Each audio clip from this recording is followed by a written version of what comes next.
সুপ্রভাত, নমস্কার জানিয়ে আজকে আবার একটা নতুন দিন শুরু করলাম।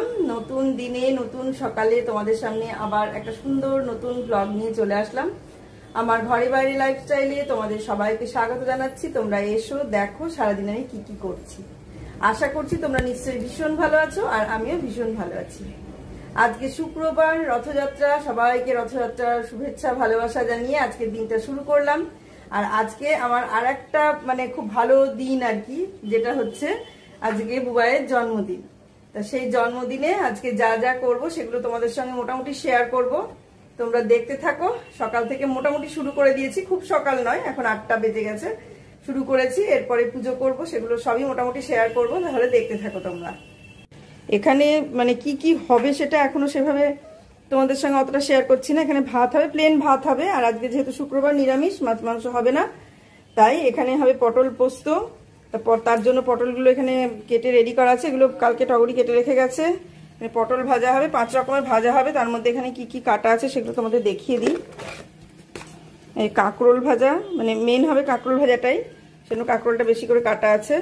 আর এখানে পটল ভাজা, আরও কিছু ভাজা হবে, মিষ্টি কুমড়ো, বেগুন টেগুন, এগুলো সমস্ত ভাজা হবে, এগুলো এখনো কাটা হয়নি। আর এখানে কড়াইয়ে তেল বসিয়ে দিয়েছি পটল ভাজার জন্য। আর এখানে ভাত বসিয়ে দিয়েছি, যেহেতু ভাতটা হবে, ভাতের জলটা ফুটছে। আর হবে চানা, এই যে চানা একটা তরকারি হবে, চানা দিয়ে আলু দিয়ে। আর পনির হবে, পনির টনিরগুলো এখনো রেডি করা হয়নি, সব আস্তে আস্তে রেডি করে নিয়ে তারপরে তোমাদের সামনে আসছি। তো বললাম তো আজকে রথযাত্রা আর তার সঙ্গে বুবাইয়ের জন্মদিন, দুটো একসঙ্গে, কাজে দুটোই খুব ভালো দিন, শুভ দিন, আনন্দের দিন। তবে হ্যাঁ, এবারই তিথিটা পড়েছে এরকম, কিন্তু প্রতি বছর এইভাবে পড়ে না যে রথের দিন ওর জন্মদিন তিথি, সেটা পড়ে না। কারণ জন্মদিনটা অবশ্য রথের দিন নয়, কিন্তু তবুও সেই তিথিটা পড়ে না। কিন্তু এবার তো দেখছি রথের দিন আর ওর জন্মদিন বেশ মিলে গেছে। আবার শুক্রবার, তো শুক্রবারটা যেহেতু আমরা নিরামিষ খাই, তাই জন্মদিনটা নিরামিষভাবেই হচ্ছে। আর ওর যেটা ইচ্ছে খাবার সেটা অন্য একটা দিন হয়ে যাবে, যেদিন হয়তো ছুটি থাকবে অফিস, সেদিন হয়তো সেইটা খাওয়া হয়ে যাবে। তাই এইভাবেই জন্মদিনটা আমরা পালন করছি। আর আমরা জন্মদিন এমনিতেও বাড়িতে এভাবেই সাধারণভাবে পালন করি। তারপর ওদের যদি মন হয় ওরা বাইরে গিয়ে খেয়ে টেয়ে আসে, কিন্তু এবার সেটা পারবে না। এবার তো বুবাই একটু অসুবিধা পা নিয়ে, সেই কারণে এবার পারবে না, একটু সমস্যা হচ্ছে, এখনও পুরোপুরি ঠিকঠাক হয়নি। সেই কারণে বুবাই এবার গিয়ে যে খেতে পারবে, বাইরে যেতে পারবে, কোনো রেস্টুরেন্টে যেতে পারবে, সেটা পারবে না। অফিসটা কোনো রকম যেতে হচ্ছে বাধ্য হয়ে, তাই যাচ্ছে। আর কিছুদিন গেলে, এই মাসটা জুলাই মাসটা পুরোপুরি গেলে পরে মোটামুটি পুরোটাই ঠিক হয়ে যাবে। তা ধৈর্য তো ধরতেই হবে। একটা যে কোনো জিনিস হতে যতটা সময়, যতটা তাড়াতাড়ি হয়, যে কোনো রোগ বলো, যে কোনো অ্যাক্সিডেন্ট বলো, যেটাই বলো, যেটা যতটা তাড়াতাড়ি হয়ে যায়, কিন্তু যখন সারতে যায়, সেই সারার সময়টা ধৈর্য ধরতেই হবে, কিছু করার নেই। একটা সামান্য এইটুকু জিনিস যে এই জায়গায় নিয়ে এসে পৌঁছে দেবে, আমরা ধারণার বাইরে, আমাদের কোনো ধারণাই ছিল না। তাই আমার বক্তব্য যে কোনো ছোট জিনিসই হোক না কেন, প্রথম থেকেই সেটাকে নিয়ে চিকিৎসা করা দরকার, ফেলে রাখা একদমই উচিত না। আমি যেটা বুঝলাম আর কি, বুবাইকে দিয়ে যেটা বুঝলাম, তাও একটু ঠিকঠাক হয়েছে বলে আজকে আমি এগুলো রান্না করতে পারছি। যদি কিছু একটা এদিক ওদিক হয়ে যেত, ধরো বাড়াবাড়ি আরও হয়ে গেল, আরও বড় অপারেশনটা হতো, তখন তো উঠতে পারতো না পা নিয়ে, তখন তো আমি এটা করতে পারতাম না, মানসিক অবস্থা ভালো থাকতো না, যেটা ছিল আর কি এর আগে। তা সেই কারণে ঈশ্বরের কাছে কৃতজ্ঞ, আর কি বলবো, ওপরওয়ালার কাছে চরমভাবে কৃতজ্ঞ, বলার কিছু নেই। সবসময় মনে মনে বলেই যাচ্ছি, তিনি ছাড়া কিছুই চলছে না, আর তার ইচ্ছা ছাড়া একটা পাতাও নড়ে না, তার ইচ্ছাই আমাদের মঙ্গলই হয়, এটাই মনে হয়। আবার যেটা হয় সেটা হয়তো ভালোর জন্যই হয়। সাময়িক মনে হয় যে এটা খারাপ হলো, কিন্তু দেখা যায় পরবর্তীকালে ভাবনা চিন্তা করে বা অনেক দিন পর হয়তো বোঝা যায় যে না, যেটা হয়েছিল সেটা ভালোর জন্যই হয়েছিল। এই যে বুবাইয়ের এটা যে ফেটে গেল, গিয়ে যে ঘটনাটা ঘটলো, যেটা হলো আর কি, ওই মুহূর্তে মনে হলো যে কি হলো, এটা কেন হলো, দিয়ে সাংঘাতিকভাবে আমরা মুষড়ে পড়েছিলাম। ওই মুহূর্তে সবাই ছিল, মিষ্টু, রনি, ওরা ছিল কাছাকাছি, অ্যাপোলো ক্লিনিক ছিল, সেখানে গিয়ে ট্রিটমেন্ট করিয়ে ঠিক হয়েছে। কিন্তু এটা যদি আবার ধরো একা কোনো সময় হতো, তাহলে ওইভাবে ব্লিডিং ও তো সামলাতে পারতো না, কারণ ব্লিডিং তো বন্ধ হতো না। এমনই ব্লিডিং ডাক্তারে বলেই দিল যে ব্লিডিং বন্ধ হবে না যদি সেরকমভাবে ট্রিটমেন্ট না হয়। এটা একটা সমস্যা এটা। তা সেই কারণে খুব চিন্তায় ছিলাম। তা এটা সবার সামনে হয়েছিল বলে একদিকে ভালোই হলো। আর এটা হলো বলে কি হলো বলো তো, এটা হলো বলে মানে তাড়াহুড়ো করে চিকিৎসাটা শুরু করলাম। আমাদের চিকিৎসা শুরু হয়েছিল, এটা নিয়ে যে ট্রিটমেন্টটা শুরু হয়েছিল, কিন্তু সেটা গড়িমসি চলছিল, আজ না কাল, কাল না কাল, আজ যাবো না কাল যাবো, এরকম। আমার আজকে সাইট আছে, আমার আজকে অমুক আছে, এরকম চলছিল। কিন্তু যখন ঘটনাটা ঘটে গেল, অ্যাক্সিডেন্টালি জিনিসটা হয়ে গেল এরকম, তখন আর সেই সাইট দেখার আর ব্যাপার নেই। আজকে আমার সাইট, আজকে আমার অফিস, আজকে আমার সেটা দেখা হলো না। তখন যেভাবেই হোক মানে এটাকে আগে ঠিক করতে হবে, আগে সুস্থ হতে হবে। কিন্তু এই সামান্য জিনিসটা যে আমাদের এতদিন ধরে ভোগাবে, এটা ধারণা করতে পারিনি। সেই কারণেই বলছি যে যে কোনো জিনিস যেটা ছোট বলে মনে হয় সেটা কিন্তু ছোট নয়। তাই অতি ক্ষুদ্র হোক, তবুও মানে প্রথম থেকেই সেটা নিয়ে চিন্তাভাবনা করে সেটা চিকিৎসা করে ফেলা ভালো। এটা আমার যা মনে হলো, আমার এই অভিজ্ঞতাটা থেকে যেটা বুঝলাম সেটাই বললাম আর কি। 20 বছর হয়ে গেল প্রায় জিনিসটা আছে শরীরে, কিচ্ছু হয়েছিল না। কিন্তু এই কদিন ধরে দেখছিলাম জিনিসটা তুলতুলে হয়েছিল। আর কী কারণে হয়েছিল সেটা আমি বুঝতে পেরেছি, কিন্তু এখন বলাটা ঠিক হবে না এখানে সোশ্যাল মিডিয়ায় যে কী কারণে হয়েছিল ওটা, সেটা হয়তো বলাটা ঠিক হবে না, সেই কারণে আমি বলছি না। আমার একটা আন্দাজ ছিল যে কী কারণে এটা হতে পারে, সেই রকম ব্যাপার। যাই হোক, এটা হয়ে গেল তো ভালো হলো। হলো কি বললি আমি শুনতে পেলাম না, আন্দাজে বললাম।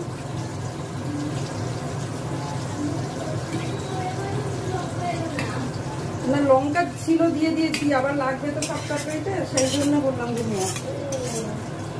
এটাতে লঙ্কা আছে,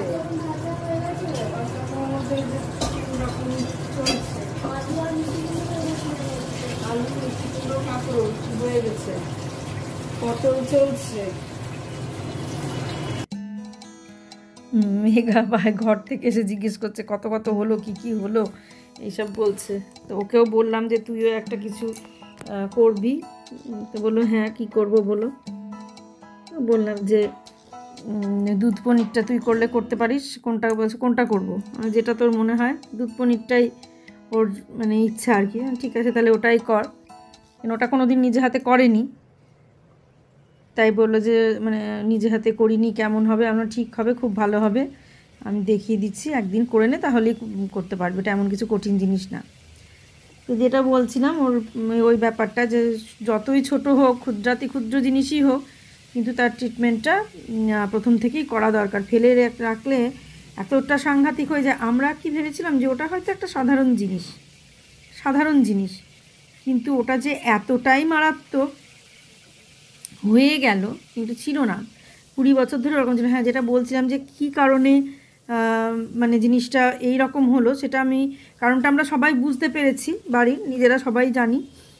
হয়তো সামনাসামনি হলে বলতে পারতাম, কিন্তু সোশ্যাল মিডিয়া সেহেতু জিনিসটা বলছি না। এই হলো ব্যাপার।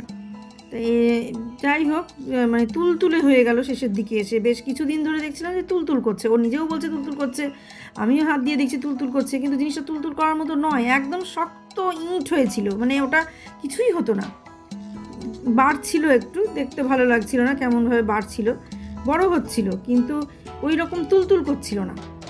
সেটা কোনো একটা কারণে করেছে, সে কারণটা আমরা সবাই জানি, কিন্তু মানে ওই তো বললাম যে বলবো না সোশ্যাল মিডিয়ায়। যাই হোক, তা তো যেটা হয় সেটা ভালোর জন্যই হয়। ওই মুহূর্তে মনে হয় যে সাময়িক আমরা ভাবি যে হয়তো জিনিসটা ক্ষতি হয়ে গেল, কি হলো, কিন্তু না, যেটা হয় সেটা ভালোর জন্য হয়। সেটা পরে বোঝা গেল যে হ্যাঁ এটা হলো বলেই ট্রিটমেন্টটা এত তড়িঘড়ি হয়ে গেল, জিনিসটা ভালো হয়ে গেল। এই হলো ব্যাপার। তা এখন মোটামুটি একটু ঠিকঠাক আছে, হয়তো অতটাও হাঁটতে পারছে না, কিন্তু তবুও মোটামুটি ঠিকঠাক আছে। আর এই যে 50 বার বাজারে যাচ্ছে, বাজার থেকে আসছে, বললাম না লিখে নিয়ে যাবে না, 1000 বার বাজারে যেতে ভালোবাসে, যে লিখে নিয়ে যাও তা না। আমি তাই বারবার বলছি মুখে যে লিখে নিয়ে যেতে যাওনি কেন, বলছে এইটা আনতে ভুলে গেলাম। তো ভুলে তো যাবে, একটা তো বয়স হচ্ছে, 60 বছর পার হয়ে গেল, রিটায়ার করবে, এই ইয়ে হলেই মানে পার হয়ে যাবে। তা সেই যে তো রিটায়ার করে গেল, করবে আবার কি, রিটায়ার করে গেছে, 60 বছর পার হয়ে গেছে বলে রিটায়ার করে গেছে। তাহলে সেই মানুষটা 2 মাস হয়ে গেল 60 বছর পূর্ণ হয়ে গেছে, তো সেই মানুষটার তো ভুলবেই, একটা স্মৃতি তো একটা নির্দিষ্ট দিন পর্যন্ত থাকে। তো কত আর বারবার বাজারে যেতে ও ভালোবাসে, যে সেই জন্য ভুলে গেলেও ওর অসুবিধে নেই, ভুলে গেল তো কী হয়েছে, আবার যাবো, এইরকম একটা ব্যাপার। ওই জন্য দেখে শুনে বাজারের কাছাকাছি যখন ভাড়া থাকতাম তো ঠিক বাজার কাছে সেই রকম জায়গায় ভাড়া বাড়ি নিল। কৃষ্ণনগরে পাত্র বাজার, একদম পাত্র বাজারের মানে কাছেই, হেঁটে মানে 30 সেকেন্ডও না হেঁটে, ব্যাগটা ফেলে মানে জল বসিয়ে দিয়ে ব্যাগ নিয়ে গিয়ে চাল নিয়ে এসে আবার ভাতের হাঁড়িতে দেওয়া যাবে, এরকম দূরত্বতে বাজার কৃষ্ণনগরে ছিলাম। যখন বহরমপুরে ছিলাম, মধুপুরে বলে একটা জায়গায় ভাড়া, বিষ্ণুপুর কালীবাড়ির কাছে, ওইখানেও তাই, একদম বাজারের কাছে, ওটাও সেই 2 মিনিট মতন লাগতো বাজার। আবার এখানেও নিল সেটা, সেও সেই বাজারের কাছে। ওই যে বাজার করতে ওর কী নেশা, সেই জন্য ওই বাজার দেখে শুনে মানে সব কিছু নেব, যে বাজারটা কাছে কিনা। ও সবজি বাজার, মাছ বাজার কাছে হলে ওর আর কোনো ব্যাপার নাই, আর মুদিখানা, এই 2-3টে জিনিস কাছে হলে ব্যাপার নাই। জামা কাপড় যেখানে এমন সেখানে হোক গা, ও জামা কাপড় কিনলেও চলবে, না কিনলেও চলবে, এরকম ব্যাপার। এই যে এখন যেমন ধরো আর জামা কাপড় কেনানো যাবে না, এতদিন তাও স্কুল যেতে হবে, এই যেতে হবে, সেই যেতে হবে বলে জামা কাপড় কেনানো গেছে, কিন্তু এখন আর কেনানো মনে হয় আর যাবে না। পুজোতে গিয়েও বলবে কিনবো না, এমনিতেই তো পুজোর সময় বলতো জামা কিনবো না কিনবো না কিনবো না, এরকম করে যেত। জোর করে করে কোনো বিয়ে অনুষ্ঠান হলে তখন কি পরবে, ওই করে করে কেনানো হতো। এই হলো ব্যাপার। এই ছেলেরও তাই, জন্মদিনের সময় জামা কাপড় কেনা, পোশাক আশাক ওসব নিয়ে কোনো মাতামাতি নাই। এই যে জন্মদিনে একটা কিছু দিতে হবে, কোনো ইয়ে নেই। যেদিন জন্মদিন তার আগের দিন গেলাম, বৃহস্পতিবার গেলাম, তো সব দোকান বন্ধ হয়ে যাচ্ছে। রাত্রিবেলায় বললাম না, একটু ড্রেসগুলো নিয়ে একটুখানি ঝামেলা হলো ওদের সঙ্গে, সেই হয়ে আমাদের নিজেদের মানে মাথার গন্ডগোল হয়ে গেল। একটু জোরে কথা বলা, এই করা, এগুলো তো একটু মুশকিল না, নিজেরা ওগুলো পারি না, ইয়ে হয় দিয়ে ওইগুলো মানে কথা কাটাকাটিটা হওয়ার পর না, আমরা নিজেরা থেমে যাওয়ার পর আমরা আর স্বাভাবিক হতে পারিনি, বেশ কিছুক্ষণ আমরা স্বাভাবিক হতে পারছিলাম না। মানে চুপচাপ বসে থেকে তারপর শান্ত হয়ে তারপর বাজারে গেলাম। গিয়ে অত রাতে দোকান খোলা থাকে, 9:30 পৌনে 10টার সময় সব দোকানগুলো বন্ধ হয়ে যাচ্ছে। তারপর যদিও বা একটা খোলা দেখলাম, সেখানে গিয়ে বলছে যে মানে পলিস্টার ছাড়া জিনিস নাই। অত বড় দোকান হচ্ছে পলিস্টারের গেঞ্জি, আর নেবো না ওরকম টি শার্ট।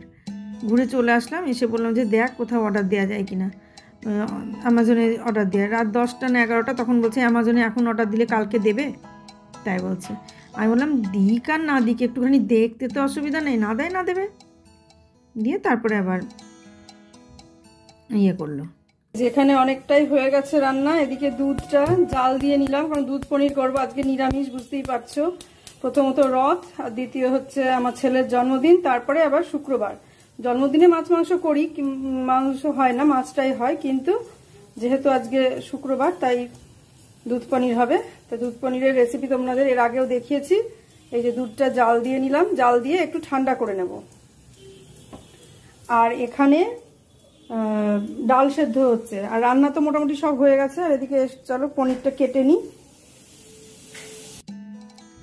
যেটা বলছিলাম, তারপরে গেঞ্জিটা অর্ডার দিল, দেখতে একটা পছন্দ হলো, একটা টি শার্ট দিয়ে সেটা অর্ডার দিল। বললো যে হ্যাঁ কালকে, যেই বলেছে মানে দেখেছে যে কালকে সকাল 8টা থেকে, শুক্রবার সকাল 8টা থেকে 12:30টার মধ্যে দিয়ে যাবে, তখন খুব খুশি হয়েছে। তখন বলছে হ্যাঁ গো দিয়ে যাবে বলছে। আমরা দেখলি দেখবো না করছিলি। আর একদম একটা মানে ঘরে তো হয়তো নতুন জামা নেই, কিন্তু গায়ে দেওয়া হয়তো একবেলা পড়েছে। পনিরগুলো এই সাইজ করে কেটে নিলাম। এবার কেউ ছোট কেউ বড়, যে যেমন মাপে কাটবে, তো আমি এইভাবেই কেটে নিলাম। আর এদিকে দুধটা জাল হয়ে গেছে, যেখানে আছে দুধ, এই দুধটা জাল হয়ে গেছে, কিন্তু এত গরমে দেবো না, একটু ঠান্ডাটা হলে পরে তখন পনিরগুলো দুধের মধ্যে দেবো। তো ততক্ষণ এদিকে আরো কিছু বাকি আছে, সেগুলো করে নিই, দেখতে থাকো। দিয়ে যেটা বলছিলাম, তারপরে ঠিক অর্ডার দিল। হ্যাঁ পরের দিন, ওই জন্মদিনের দিন 11:30টার সময় এসে ড্রেসটা দিয়ে গেল। হচ্ছে ড্রেস বলতে ওই টি শার্টটা, তো হচ্ছে খুব ভালো হলো, দেখবে যেটা পরে খাবে সেটাই দিয়ে গেল। তা আজকে যে সমস্ত রান্না হচ্ছে, অনেক কথাই বললাম, আজকে যে সমস্ত রান্নাগুলো হচ্ছে এগুলো মানে কমন রান্না প্রত্যেকের।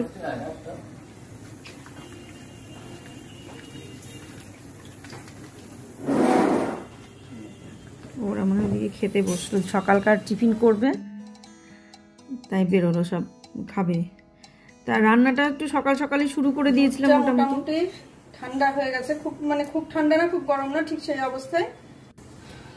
পনিরগুলো এখন দুধের মধ্যে দিয়ে দেবো, দিয়ে বেশ কিছুক্ষণ ভেজানো থাকবে।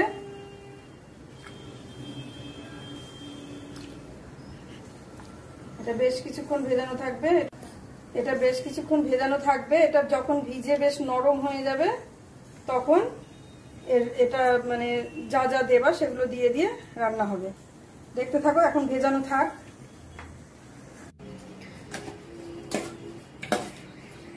খুব অল্প সামান্য একটু পায়েস করা হচ্ছে। এর মধ্যে গোটা গরম মশলা বলছি, এলাচ আর তেজপাতা আর কাজু কিশমিশ দেওয়া হয়ে গেছে। এই দেখো উল্টো হাতে আমাকে করতে হচ্ছে, এদিকে থাকলে সুবিধা হতো, মোবাইলটা ওইদিকে ধরতে আমাকে উল্টো হাতে করতে হচ্ছে। আচ্ছা, এই যে চালটা এবার দিয়ে দিলাম।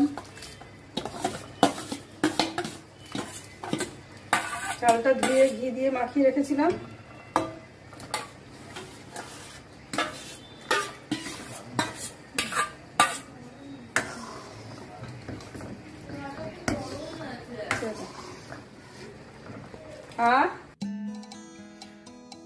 তো যেটা বলছিলাম যে আজকের দিনে প্রত্যেক বাড়িতেই যে সমস্ত রান্নাগুলো হয় মোটামুটি কমন রান্না, 5 রকমের ভাজা, শাক, এইগুলো তো কমন, চাটনি, পায়েস একদম কমন রান্না। আর মাঝখানে যেটুকু হয় সেটা হচ্ছে কোনো সবজি আর মাছ মাংস যেগুলো যা হয় এই হয়। তবে আমাদের মাংসটা হয় না, মাছটাই হয়।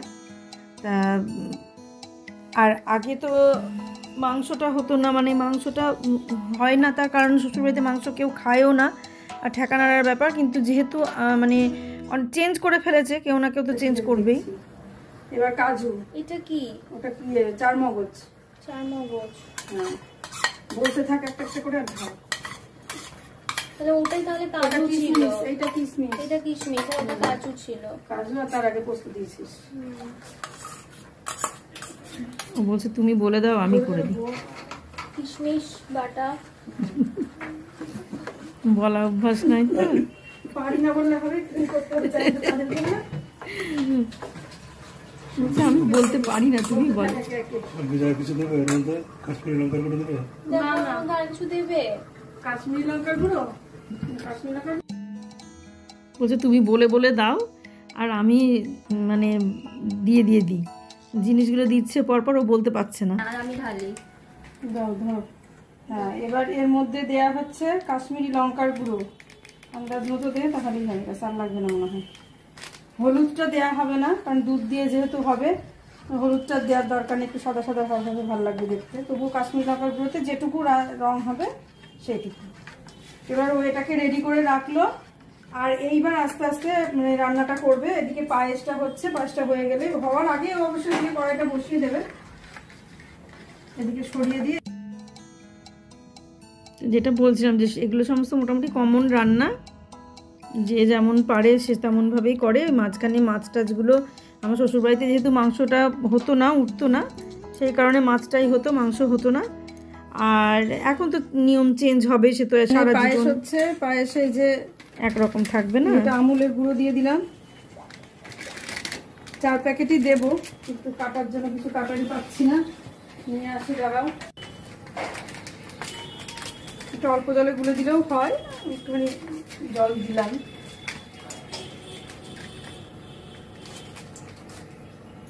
সারা জীবন এক নিয়ম থাকতেও পারে না, যে মাছই হয়ে যাবে সারা জীবন ধরে, মাংস হবে না, দেখা শুরু করে দিয়েছে, সেটা হয় না। দুধ পনিরটা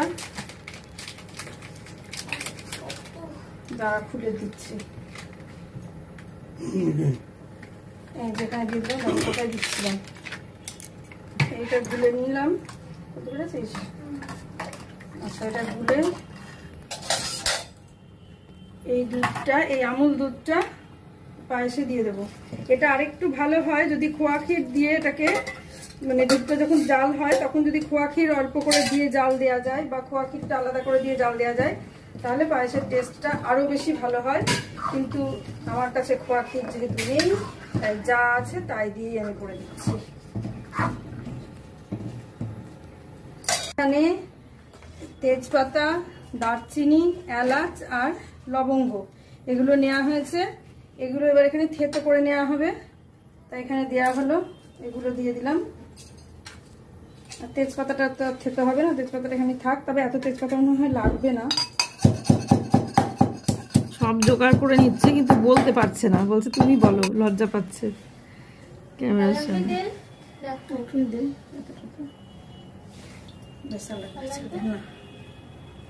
এবার গ্যাস বাড়িয়ে দিলাম।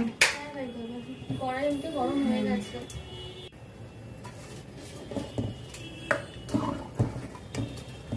আর লাগবে না মনে হয় তেজপাতা। না বেশি তেজপাতা লাগবে না, অল্পই লাগবে।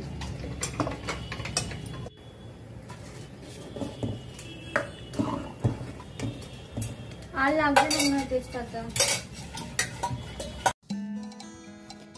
এই দেখো শুরু করে দিল রান্না। তেজপাতা ওই গোটা গরম মশলাগুলো এখানে দিয়ে দিল, দিয়ে এখন পরপর যা পেস্ট কড়াইয়ে দিয়ে দিয়েছে যা যা দেওয়ার দেখলে, গোটা গরম মশলা, তেজপাতা আর এলাচ আর লবঙ্গ। এবার যে মশলাটা এই দেখো এখানে করে রেখেছিল, মশলা বলতে কাজু কিশমিশ পোস্ত আর চার মগজ এইগুলো পেস্ট করা এগুলো আছে। এবার এটা এর মধ্যে তেলের মধ্যে দিয়ে দেবে।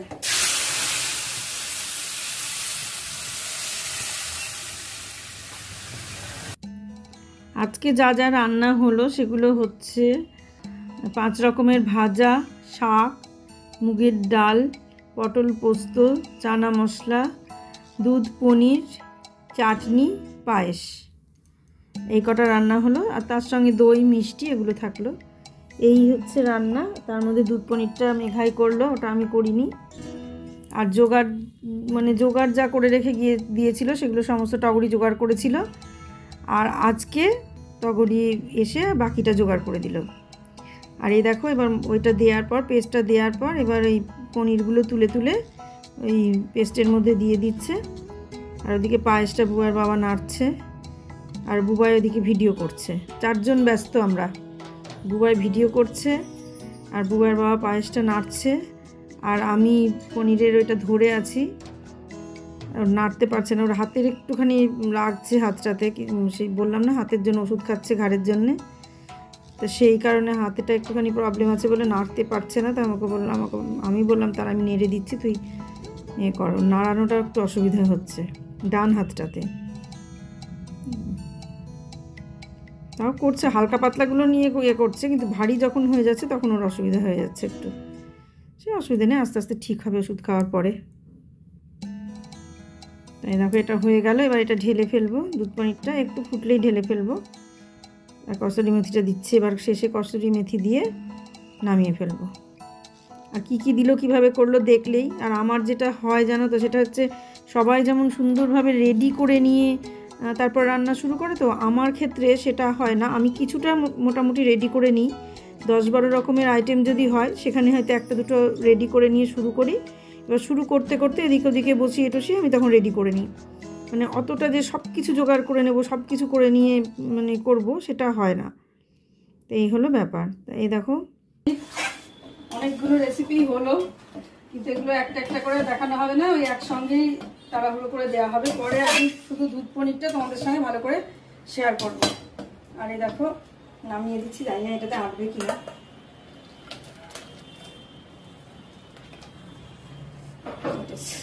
আলাদা জায়গা করতে হলো না, মনে করলাম আলাদা জায়গা করতে হবে। হয়ে গেল। এবার পায়েসটা নামিয়ে নেবো, হয়ে যাবে কমপ্লিট।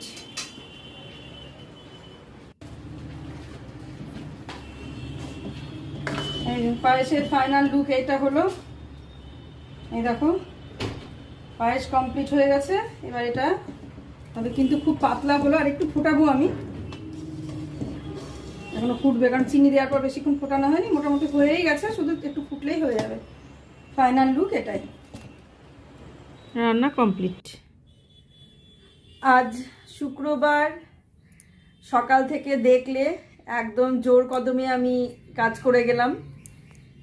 আজকের দিনের যে ব্লগটা আমি 2 দিনে দিলাম, তোমরা দেখতে পেলে। সকাল থেকে রান্নাটাই দিলাম শুধু, তারপর রান্না, তারপরে পুজোটা আমি পরে করেছি। রান্না করার পরে আমি পুজো করেছি, কিন্তু পুজোটাই আমি আগে তোমাদের শেয়ার করে দিয়েছি রথযাত্রার দিনে। আজকে রথযাত্রা, সেটা একটা আনন্দের দিন। আর তার সঙ্গে সবচেয়ে আমার আনন্দের দিন যে আমার বুবাইয়ের আজকে জন্মদিন। এটা সব মায়েদের কাছে একটা আনন্দের দিন, সেরকম আমার কাছেও সেইটা একটা খুশির দিন, আনন্দের দিন। তো সেই আনন্দের দিনে আমি সকাল থেকে বুবাইয়ের জন্য যা রান্না করেছি সেই রান্নাগুলোই আজকে তোমাদের সঙ্গে শেয়ার করছি। খাওয়া দাওয়া তারপরের যে কাজ সেগুলো আবার পরের ব্লগে শেয়ার করব, একদিনে সব শেয়ার করা যাচ্ছে না। আর পুজোটা আমি একদম আলাদাভাবে আলাদা একটা ব্লগ শেয়ার করেছি, কাজে একসঙ্গে একটা দিনে আমি 3টে ব্লগ তৈরি করেছি আলাদা আলাদা। তা সেই 3টে ব্লগ 3 দিনে তোমরা পাবে। আজকে পাবে শুধু রান্নার ব্লগটা। বুবাইয়ের জন্মদিনে আমি যা যা রান্না করেছি সেগুলো সমস্ত কিছু তোমাদের সঙ্গে শেয়ার করেছি। তোমরা সারাদিন দেখলে আমি কিভাবে যুদ্ধকালীন তৎপরতায় কিভাবে আমি রান্না বান্না করলাম, কিভাবে কি করলাম সবকিছু তোমরা দেখলে। আর মেঘা তার সঙ্গে একটা রেসিপি মেঘা করলো। তা এইভাবে আজকে জন্মদিনের রান্না বান্নাগুলো এইভাবে শেষ করলাম সবাই মিলে একসঙ্গে। ভীষণ ভালো লাগলো, দিনটা দারুণ কাটলো। তবে হ্যাঁ, রাতে আমি রথ দেখতে যেতে পারিনি, রথ আমি পরে দেখতে যাব। তা আজকে আমি এই সমস্ত কিছু বলে, তোমাদের যদি আমার ব্লগগুলো ভালো লেগে থাকে অবশ্যই দেখবে, আমাকে সাপোর্ট করবে, আমার পাশে থাকবে। সবার কাছে অনুরোধ এইভাবে আমার পাশে থেকো। আর তোমরা সবাই আমার ব্লগগুলো দেখো। যারা নতুন তারা সাবস্ক্রাইব করে দিও, লাইক কমেন্ট করো। যারা পুরনো তাদের তো অসংখ্য ধন্যবাদ আমার সঙ্গে এতদিন ধরে সময় কাটানোর জন্য, এতদিন ধরে আমার পাশে থাকার জন্য প্রত্যেককে অসংখ্য অসংখ্য ধন্যবাদ। আর আরেকটু এগিয়ে যাই, এইভাবেই আমরা এগিয়ে চলি। চলো সবাই মিলে হাতে হাত ধরে একসঙ্গে এই সালেই যেন আমরা প্রত্যেকে একটা নির্দিষ্ট জায়গায় পৌঁছতে পারি, এটাই জগন্নাথ দেবের কাছে কামনা করি যেন সেটাই হয়। সবাই ভালো থেকো, সুস্থ থেকো, সাবধানে থেকো। সামনের দিন একটা সুন্দর নতুন ব্লগ দেখার অপেক্ষায় থাকো। আজকে আসছি তাহলে।